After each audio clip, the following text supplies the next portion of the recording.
Então, agora iniciando a segunda aula sobre ligação química, tenho aqui só o resuminho das ligações químicas que já tinha nos slides anteriores.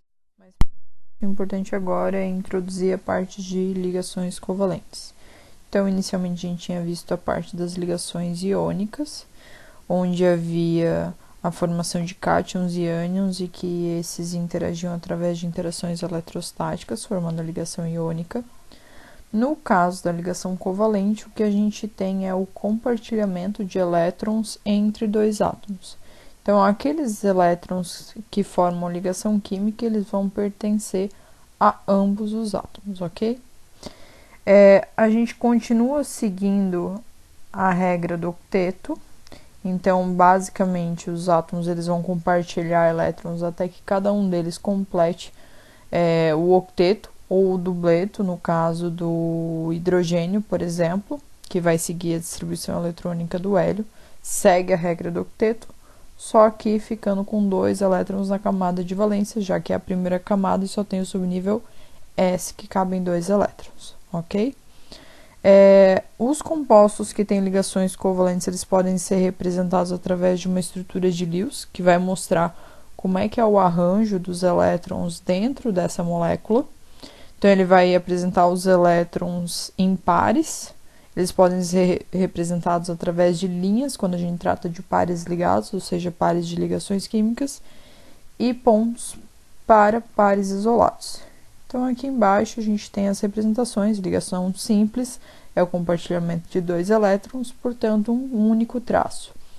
Ligação dupla é o compartilhamento de 2 pares de elétrons, então ele vai ser representado por 2 traços. E a ligação tripla, por fim, compartilhamento de 3 pares de elétrons, 3 traços. E ali embaixo o parzinho de elétrons isolados, como é que a gente vai representar ele nos átomos, ok?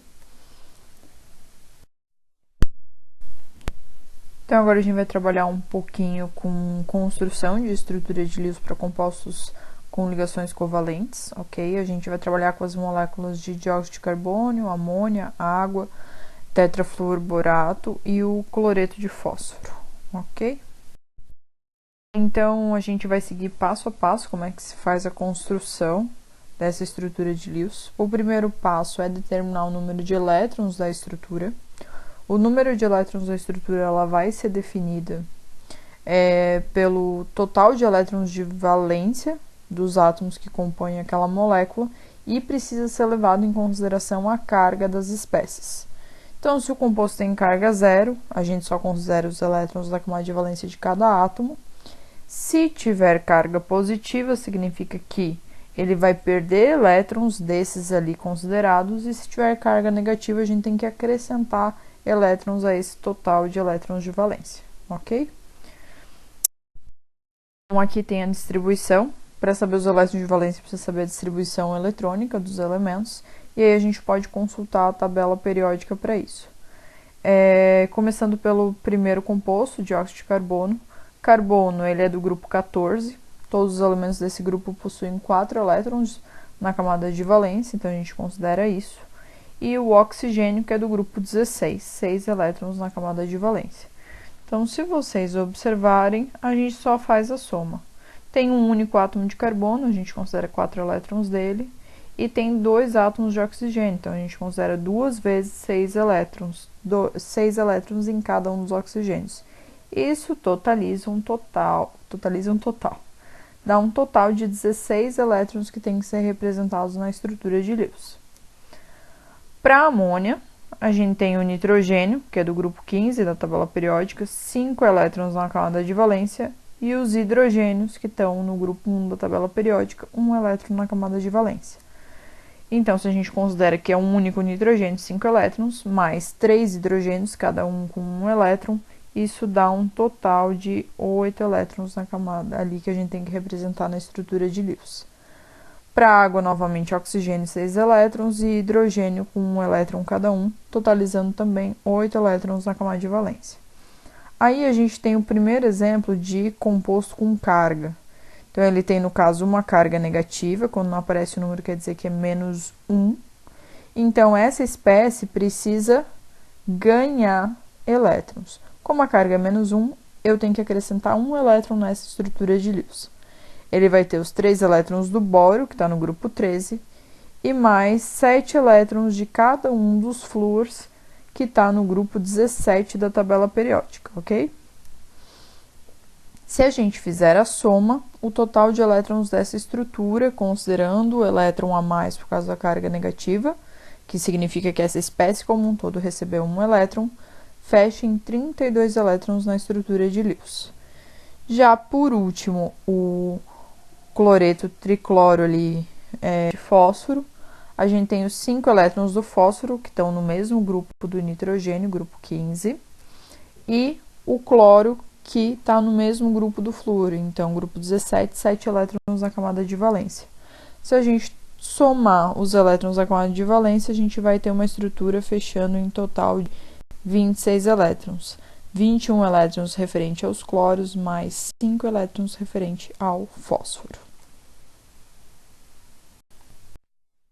De determinar ali o número de elétrons, a gente precisa, como segundo passo, determinar quem que é o átomo central. Ou seja, qual é o átomo que está conectado aos outros átomos da estrutura, ok? Então, primeiro no CO2, o átomo central é o carbono. Geralmente, tá? Não é regra, a gente já vai ver aqui que tem 2 casos que não seguem essa regra. O átomo central é o menos eletronegativo. No caso do CO2, isso é verdade, mas quando a gente tem o hidrogênio conectado, por exemplo, ao nitrogênio e ao oxigênio, a gente já não segue essa regra, ok? Então, primeira molécula, nitrogênio, oxigênio, tem o fósforo como um átomo. Além de determinar quem que é o átomo central, é importante a gente dispor os átomos de acordo com as conectividades deles. Então, no caso do CO2, a gente sabe que os 2 oxigênios estão conectados ao carbono, então a gente bota eles na sua vizinhança. Mesma coisa para amônio, os hidrogênios ao redor do nitrogênio, na água, os 2 hidrogênios próximo ao oxigênio, no boro, os flúoros ao redor do boro, e por último, os cloros ao redor do fósforo. Na sequência, a gente precisa colocar esses elétrons da estrutura nos seus respectivos átomos. Então, a gente inicia colocando o número de elétrons de valência em cada um dos átomos. Então, a gente observa que a gente coloca 6 átomos em qualquer oxigênio da estrutura. A gente vai colocar 4 no átomo de carbono, 5 no átomo de nitrogênio, um único elétron nos átomos de hidrogênio, e assim vai, ok? A gente vai completar todos esses elétrons em cada um dos seus átomos. Observa que, no caso do boro, a gente precisa acrescentar na estrutura com boro aquela carguinha referente, ok? Então, inicialmente, qualquer espécie com carga a gente representa dentro de colchetes e no canto direito superior a gente representa a carga desse composto. O elétron que a gente precisa adicionar, geralmente ele é adicionado ou retirado do átomo central, ok? Então, vocês observam aqui que eu coloquei num tamanho maior em vermelho esse elétron a mais que a gente acrescenta no boro. Inicialmente, o boro tem 3 elétrons na camada de valência. Com essa carga que o composto como um todo recebe, esse elétronzinho a mais, ele entra no boro, que ele facilita na hora de construir a estrutura de Lewis. Tá? O importante, quando a gente está falando em estrutura de Lewis de compostos covalentes, esse elétron total, ele é da molécula, ok? Embora a gente coloque os elétrons de valência em cada átomo, o importante na estrutura é ter aquela soma de elétrons, independente de onde é que eles vão estar. Então, vocês vão ver que em alguns momentos, esses elétrons eles podem ser mudados de lugar para poder completar o octeto de cada átomo. Eu apresentei esses elétrons ali que são conectados por uma ligação com um retângulozinho em volta deles para representar esse compartilhamento. Esses 2 pontos podem ser substituídos quando se trata de ligação química pelos traços que eu apresentei lá no começo dos slides, ok? Então, quando a gente tem 2 pares sendo compartilhados, como é o caso do CO2, a gente representa por 2 traços. Quando a gente tem ligação simples, por um único traço, ou seja, 2 elétrons sendo compartilhados, um único par. E aqui não está nem apresentado nenhum exemplo, mas quando a gente tiver 3 pares compartilhados, um total de 6 elétrons, a gente representa por 3 traços. Então, ali, para vocês poderem exercitar um pouco essa parte da construção da estrutura de Lewis e a gente poder dedicar um tempo para tirar dúvidas quanto a isso, vocês podem olhar lá naquele arquivo do capítulo 2 de ligações químicas, tem a caixa de ferramentas 2.1, que explica os passos para a construção da estrutura de Lewis, ok? E tem os exemplos 2.3 e 2.4, que são exemplos resolvidos do livro que propõem questões, que vocês podem tentar resolver, e depois ele tem a explicação da resolução de cada um. E também tem o exercício 3 da lista, que eu já encaminhei para vocês há um tempo atrás, quando foi passado um material para a turma, que é a lista de estrutura de lisogeometria. De qualquer forma, eu vou repassar essa lista para vocês, ok? Novamente. Continuando com a ideia de estrutura de Lewis, tem moléculas que a gente pode representar de mais de uma forma, completando o octeto dos átomos, tá? E continuar sendo verdadeiras. Um exemplo aqui é a estrutura do benzeno, que se a gente observar, ele tem uma diferença da distribuição dos elétrons em cada uma das 2 estruturas apresentadas, A e B. Então, por exemplo, na estrutura 1, as duplas ligações estão apresentadas entre o átomo 2 e 3, 4 e 5, 6 e 1. Se a gente pegar a estrutura B, ela está trocada, então as duplas ligações estão entre o átomo 1 e 2 de carbono, 3 e 4, 5 e 6, ok? Essas 2 estruturas, elas estão corretas para representar o benzeno. Todas as 2, elas são equivalentes e completam o octeto de cada um dos átomos envolvidos. Se a gente observar a natureza de ligações simples e ligações duplas, elas vão ser diferentes entre si. Então, principalmente, uma característica diferente de uma para outra é o tamanho, o comprimento da ligação, ok? A ligação simples ela é uma ligação mais longa, enquanto a ligação dupla é uma ligação um pouco mais curta. Se a gente for analisar o benzeno experimentalmente, a gente vai observar que todas as ligações carbono-carbono têm o mesmo comprimento. Então, a minha pergunta é, vocês acreditam que essas 2 representações são a real representação do que está acontecendo no benzeno? Alguma delas de fato representa a estrutura do benzeno como ela é realmente?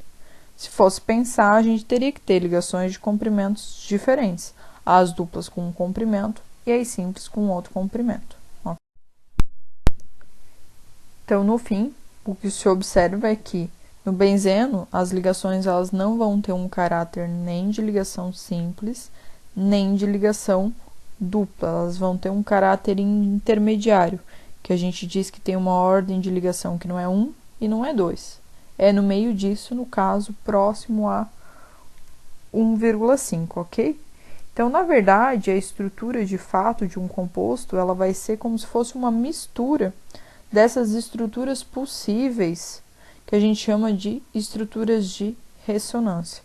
No caso do benzeno, ali embaixo vocês podem observar as 2 estruturas de ressonância do benzeno e a melhor forma de realmente representar a real estrutura dele, que mostra essa ligação de caráter inteiro, simples, e mais uma meia ligação. Então, esse caráter de 1,5 aí. A gente chama as 2 estruturas que podem ser representadas de estruturas de ressonância, também chamadas de estruturas canônicas, e a mistura dessas estruturas a gente chama de híbrido de ressonância. Sempre que a gente for representar estruturas de ressonância entre si, a gente representa com essa dupla flecha, ok? Cuidem para não confundir com a flecha de equilíbrio, que vai ter 2 traços com uma flecha apontando para um lado e a outra para o outro. Nesse caso, é uma única linha com uma flecha dupla para as estruturas. Então, como definição, o que é a ressonância, certo? Ela é a fusão entre estruturas que têm o mesmo arranjo de átomos. Então, a gente não tem uma mudança de conectividade. Por exemplo, aqui no íon nitrato eu tenho os oxigênios que continuam ligados ao nitrogênio. Isso não muda. A única coisa que vai mudar é o arranjo dos elétrons. Então, observando aqui para o íon nitrato, a gente vai ter ora a dupla ligação com um oxigênio, ora com outro oxigênio, ora com um terceiro oxigênio, ok? No fim das contas, a gente tem realmente esses elétrons caminhando entre os oxigênios e essa ligação que não tem caráter nem de simples nem de dupla, mas sim ali com um caráter intermediário entre elas. Então, como a gente observa, há uma distribuição do caráter de ligação múltipla. Aquela ligação dupla, por exemplo, ali do íon nitrato, ela está distribuída entre os outros oxigênios também. E isso faz com que tenha uma diminuição da energia dessa molécula como um todo. Então, estruturas de ressonância levam a uma maior estabilidade do composto, ok? No caso dos dois exemplos que a gente viu, que era o benzeno e o nitrato, todas as estruturas que a gente está vendo, elas são estruturas equivalentes, ok? Se a gente girar uma ou outra, a gente consegue observar que a gente obtém a estrutura do lado. Então, elas são equivalentes e elas contribuem de forma igual para a real estrutura do composto, que é o híbrido de ressonância. Mas será que todo o composto vai ser assim? Será que todas as estruturas de Lewis elas vão contribuir igualmente para o híbrido de ressonância, que é a estrutura que representa a distribuição mais real dos elétrons dentro dessa estrutura? Então, para a gente entender um pouco disso, a gente tem que ver o que é a carga formal. A carga formal ela vai permitir que a gente determine qual é a estrutura mais provável de um composto, ok? Quais são as estruturas de ressonância que mais contribuem para formar esse híbrido de ressonância. Então, em relação à definição da carga formal, a gente fala que é a medida da redistribuição de elétrons de um átomo. O que isso quer dizer? Né? Inicialmente, antes de formar as conexões lá entre os átomos, a gente tem aquele número de elétrons que eram da camada de valência do átomo, certo? A gente quer saber o quanto daquilo teve que ser redistribuído naquela estrutura. Então, quanto mais próximo de zero a carga formal, significa que houve pouca redistribuição, ou seja, os elétrons estão mais ou menos centrados nos mesmos lugares antes de formar a ligação química. E se a gente tiver cargas mais elevadas, significa que a redistribuição que aconteceu dentro da molécula foi grande. Então, em termos práticos, tá? A carga formal ela vai ser a carga que o átomo teria se os pares de elétrons fossem compartilhados igualmente entre os átomos ali da ligação química. Então, no caso, pensando se essas ligações químicas fossem quebradas, tá? Essa quebra ela teria que ser homolítica, ou seja, ela teria que quebrar bem no meio. Cada átomo iria ficar com metade dos elétrons da ligação. E a gente teria que considerar qual que é a carga, então, que esse átomo teria em comparação com um átomo neutro lá do início, que tem só aqueles elétrons da valência dele, segundo o que a gente determina pela distribuição seguindo o diagrama de Linus-Pauling, ok? Então, por exemplo, um oxigênio, a gente foi lá, quebrou todas as ligações químicas que tinham ao redor dele de forma homolítica, ele ficou com metade dos elétrons. Nesse caso, quebrando as ligações de forma homolítica, ele ficou com, por exemplo, 7 elétrons. Inicialmente, quantos elétrons um oxigênio tem na sua camada de valência? Ele tem que ter 6, certo?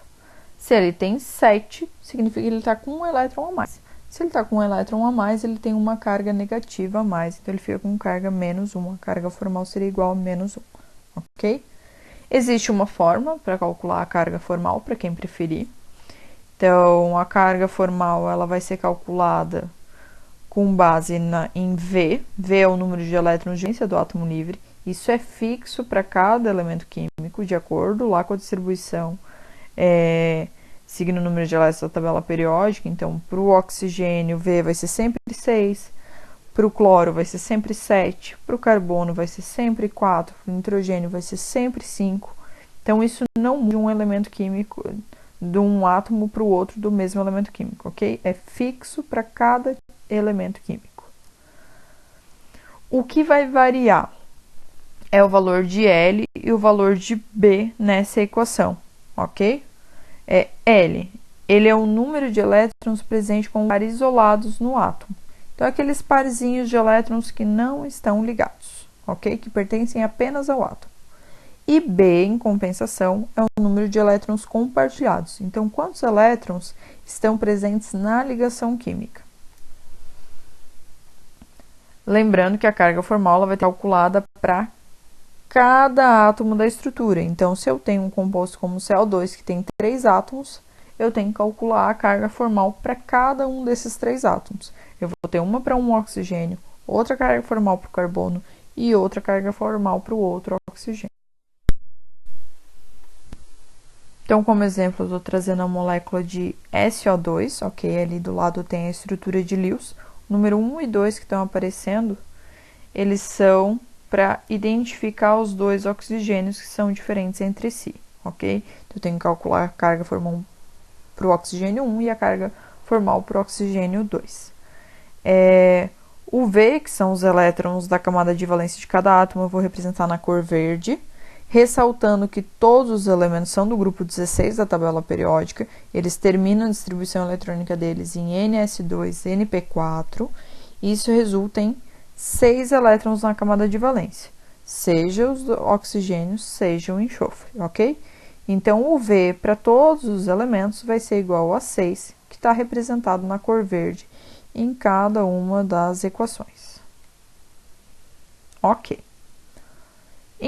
Agora, considerando o valor de L, que eu botei em vermelho, e na estrutura também eu representei os elétrons que entram nessa contagem em vermelho, tá? Oxigênio 1, esse oxigênio que eu estou circulando aqui do lado. Quantos elétrons ele tem isolado? 6. São 3 pares, então 6 elétrons, ok? Número 6.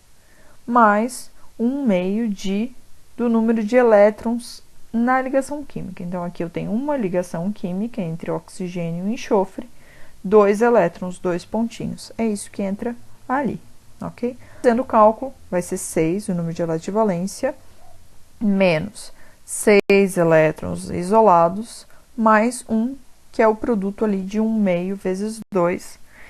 Fazendo os cálculos no final, a gente chega a uma carga formal de menos 1. Para o oxigênio 2, o que altera? Número de elétrons isolados, 4, são 2 pares isolados. E o número de elétrons ligados passa a ser 4. A gente tem 2 ligações químicas ali entre oxigênio e enxofre, ok? Cada uma contendo 2 elétrons. Fazendo todos os cálculos, aqui a carga formal é igual a 0. E por último, para o enxofre, a gente tem apenas 2 elétrons isolados no oxigênio, um parzinho, e a gente tem 6 elétrons de ligação. 4 elétrons compartilhados com o oxigênio 2 e mais 2 elétrons compartilhados com o oxigênio 1. Isso vai totalizar uma carga formal mais 1 para esse enxofre. Uma coisa importantíssima na hora de calcular a carga formal, que até serve para verificar se foram atribuídas as cargas formais corretas para os elementos. Observa que a soma das cargas formais dos átomos, eles têm que ser igual à carga do composto. Então, no caso do SO2, a gente tem um composto neutro, que tem carga 0. Se eu somar as cargas formais de cada um dos átomos, ela tem que dar igual a 0. E, de fato, é isso que acontece. Menos 1 do oxigênio 1, mais 0 do oxigênio 2, ok? E o enxofre, mais 1, resultando em carga total 0. Menos 1 mais 0 mais 1 igual a 0. Então, para quem não gosta de usar fórmulas, quem prefere fazer utilizando a estrutura para determinar essas cargas formais, é possível, tá? A gente só precisa fazer as considerações.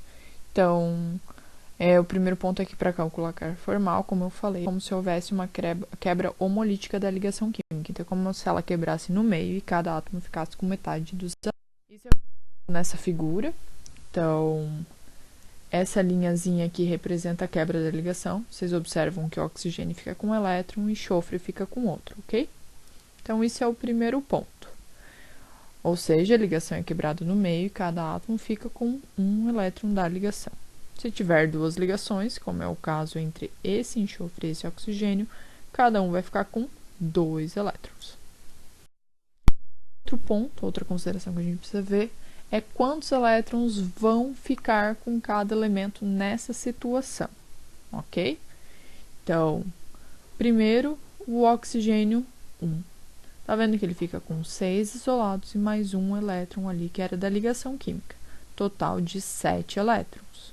O enxofre, 2 isolados e mais aqueles 3 que pertenciam à ligação química.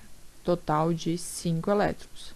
E esse oxigênio aqui de baixo, 6 elétrons, 4 que eram isolados e mais os 2 que vieram da ligação química. Total de 6 elétrons. Para saber a carga formal desse composto, tem que pensar no oxigênio neutro, quantos elétrons que ele deveria ter, que é o número de elétrons de valência, que a gente tira lá da tabela periódica. Então, 6 para todos eles, ok? E aí a gente vai diminuir desse valor do número de elétrons de valência o número de elétrons que ele ficou. Então, no caso do oxigênio 1, 6, que é o número de elétrons de valência dele, menos 7, que é o número de elétrons que ele ficou. Carga, menos 1. Enxofre, 6 elétrons de valência que ele deveria ter, 5, que é o que ele ficou depois de quebrar as ligações no meio, carga mais 1. Oxigênio 2, deveria ter 6 elétrons, depois que quebra as ligações tem 6 elétrons, portanto, se a gente faz a subtração, carga formal igual a 0. Vocês podem ver que através desse método a gente chega nos mesmos valores obtidos utilizando a fórmula, então é da preferência de vocês a maneira como vocês vão fazer os cálculos, ok? Lembrando que para usar a fórmula você não considera a quebra da ligação, você faz considerando a ligação química inteira. Então, quando a gente fala de elétrons da ligação, a gente considera os 2 elétrons, ok? Então, se usar a fórmula, a gente não considera quebrando essa ligação. Na hora de usar lá os elétrons, você vai usar os 2. Mas se a gente vai para essa fórmula utilizando direto a molécula, aí você considera as quebras necessárias, tá? Então, em relação à estabilidade do composto, o que a análise das cargas formais pode dizer para a gente, né?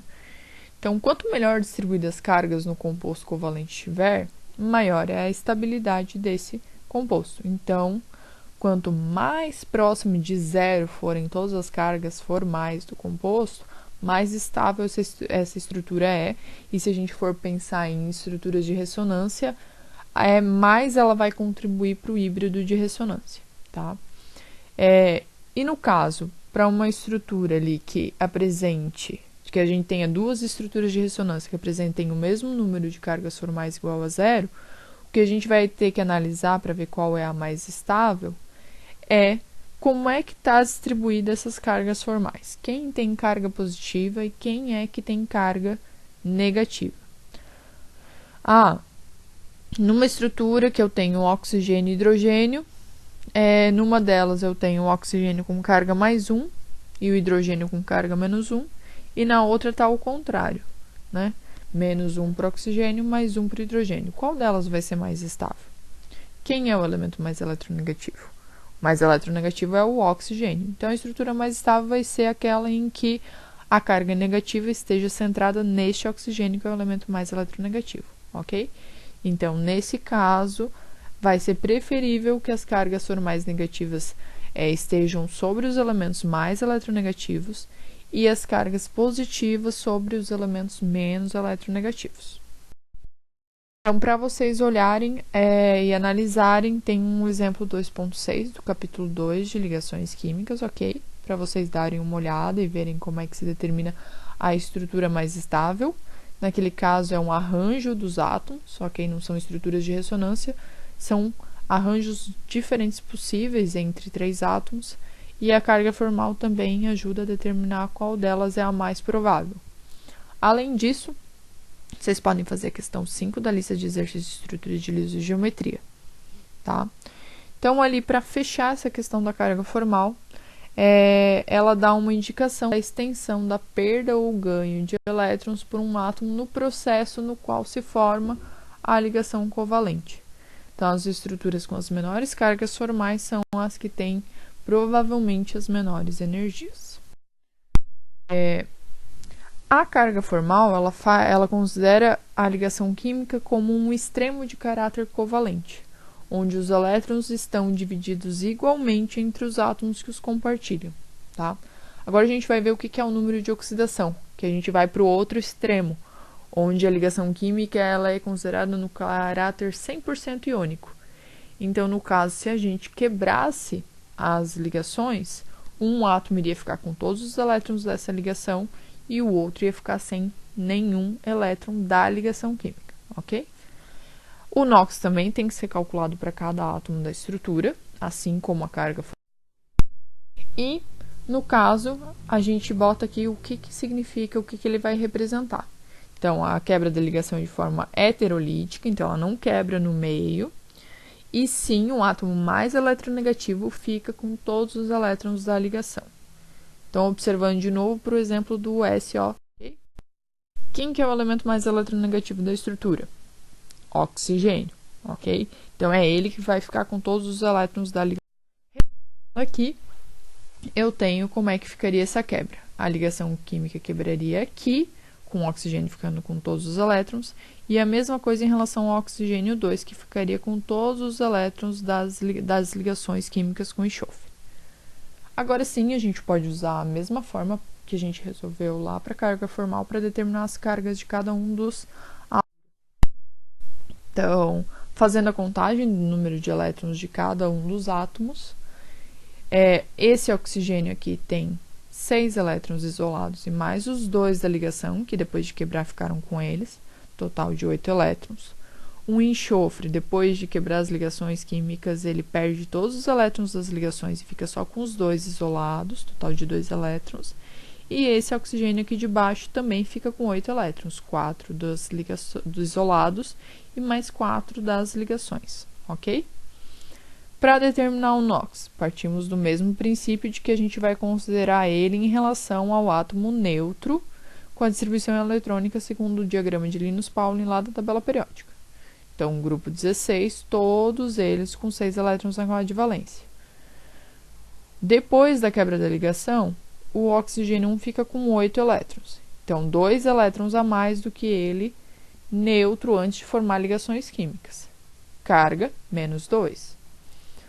O enxofre, ele deveria ter 6. Ele fica só com 2. Então, é como se ele tivesse perdido 4 elétrons em relação à situação inicial dele. Ou seja, carga mais 4. E por último, o oxigênio 2, que também passa a ter 8 elétrons, carga menos 2. Vocês conseguem observar a diferença do número de oxidação em relação à carga formal? Para o oxigênio 1, a carga formal era menos 1 e aqui o NOx é menos 2. O enxofre, como ele é menos eletronegativo, o NOx dele fica extremamente alto, mais 4, como se ele perdesse boa parte dos elétrons dele. Se a gente for olhar a carga formal, era só mais 1. E a carga formal do outro oxigênio, que antes era 0, o número de oxidação em comparação é menos 2. Então, fechamos a parte de cálculos ali de cargas dos átomos. Então, carga formal, a gente considera o extremo da ligação covalente. E para cálculo de NOx, o extremo da ligação iônica, onde um perderia todos os elétrons e o outro ficaria com todos os elétrons das ligações. Agora vamos para um dos últimos casos aí da parte de ligações covalentes, que é a hipervalência, tá? Espécies hipervalentes. Elas são espécies que demandam a presença de mais do que um octeto de elétrons, ou seja, mais do que os 8 elétrons da camada de valência em torno de pelo menos um dos átomos, tá? Como exemplo, trazendo o pentacloreto de fósforo e o hexacloreto de enxofre, tá? Se a gente observar para as duas estruturas, não é possível formar ligação com todos os clórios se a gente quiser manter apenas o octeto. O mínimo que a gente precisa ter é uma ligação simples entre dois elementos químicos, ou seja, um mínimo de compartilhamento de 2 elétrons. Então, se eu tenho 5 átomos conectados a um átomo central, o mínimo de elétrons compartilhados que eu tenho que ter é 10 elétrons. Isso está acima do octeto, mais do que 8 elétrons. E no caso do enxofre, que se conecta a 6 átomos, o mínimo de elétrons compartilhados que eu preciso ter são 6 pares de elétrons, um par com cada átomo. Isso fecha um total de 12 elétrons aí na camada de valência, tá? Então, mais do que o octeto. E eu obrigatoriamente preciso ter esse número de elétrons maior do que o octeto para formar essas estruturas. Então, essas são espécies hipervalentes. Bom, quais são os elementos que vão ter essa expansão de camada de valência que a gente fala, que é ter mais do que esse octeto? São elementos que tiverem a partir do terceiro período da tabela periódica em diante. A partir do terceiro período da tabela periódica, eu tenho elementos que têm 3 camadas ou mais, ok? Considerando isso, nessas camadas a gente tem orbitais D e F, além dos orbitais sp. O octeto, quando a gente está falando no preenchimento dos orbitais sp de uma determinada camada. No orbital s cabem 2 elétrons, nos orbitais p cabem 6 elétrons, totalizando os 8 elétrons ali que a gente considera na regra do octeto. Até a segunda camada, a gente vê que isso é o máximo que a gente pode colocar de elétrons em uma camada. Então, a gente não tem como ter mais do que 8 elétrons, ok? Quando a gente vai para elementos com 3 camadas ou mais, a gente completa o octeto deles até o subnível P, mas a gente ainda tem subníveis vazios que podem receber pares de elétrons. E por isso a gente pode ter expansão dessa camada de valência, ou seja, esse átomo ficar com mais do que 8 elétrons na camada de valência. Então, uma pergunta aí que fica é: qual é o máximo de elétrons que um elemento da terceira camada pode ter, considerando que ele tem os orbitais D vazios? Qual é o número de elétrons que cabem nos orbitais D? E aí fica mais uma pergunta: as espécies SO4 2- e PO4 2- são espécies hipervalentes? Tem que pensar, o enxofre e o fósforo são elementos que estão no terceiro período. Então, ambos possuem orbital D livre, que permite que eles tenham expansão da camada de valência, que permite que eles recebam mais do que 8 elétrons na camada de valência. Mas isso já pode caracterizar esses compostos como hipervalentes? Se sim, por quê? Se não, por quê? Ok? Para responder essa pergunta, deem uma olhada no exemplo 2.8 do capítulo de ligações químicas e na figura 28 da mesma página, tá? O exemplo 2.8 vai falar sobre o sulfato, SO4 2-, e a figura 28 tem as estruturas de Lewis do fosfato 2-. Fosfato 3-, tem que arrumar ali. Então, vocês vão analisar e me responder se obrigatoriamente tem que ter expansão na camada de valência, tem que ter mais do que 8 elétrons ao redor do enxofre e do fósforo, para que a estrutura de Lewis desses compostos sejam representadas, ok? Além disso, no exemplo 2.8, é também para reparar na atribuição de qual é a espécie mais estável para o SO4 2-. Qual que é a estrutura de ressonância mais estável para ele, considerando as cargas formais dos átomos em cada uma das estruturas. Então, ali é um exemplo para determinar qual é a estrutura de ressonância que mais contribui para o híbrido de ressonância. Tá? Então, olhem ali esse exemplo que ele é bem interessante. E aí a gente pode tirar mais dúvidas a respeito disso nos dias que a gente fizer aí a conversa via webconferência, tá? Qualquer coisa também podem me encaminhar e-mail. E de qualquer forma, quando retornarem as aulas, a gente pode retomar esses conteúdos para dar uma revisada e compreender um pouquinho melhor, ok?